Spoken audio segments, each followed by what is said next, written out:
நான் எதையும் பெரியதாய் ஒன்றும் எடுத்துக்கொள்ளவில்லை என்று சொல்பவர்கள் எல்லாம் வாழ்வில் பல வழிகளை கடந்து பக்குவப்பட்டவர்கள் என்பதுதான் உண்மை.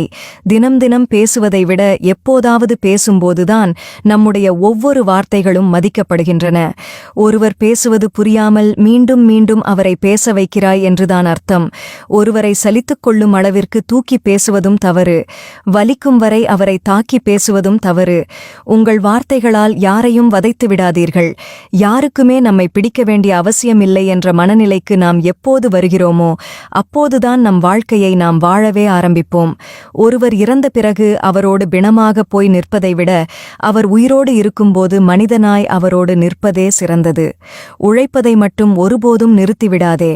ஏனென்றால் உழைப்பு மட்டும்தான் உன் மரியாதையை அடுத்தவர்களிடம் உயர்த்தி காட்டும். எவ்வளவு தொலைவு சென்றாலும் பின்தொடர்ந்து கொண்டே வருவது நம் நிழல் மட்டுமல்ல, நம்மை விட்டு விலகி சென்ற சிலரின் நினைவுகளும் தான். உங்கள் பொழுதுகளைப் போக்க இன்னொருவரின் நேரம் வீணாகிறது என்று நீங்கள் உணரும் வரை உங்கள் தேவையற்ற உரையாடல்கள் தொடர்ந்து கொண்டுதான் இருக்கிறது.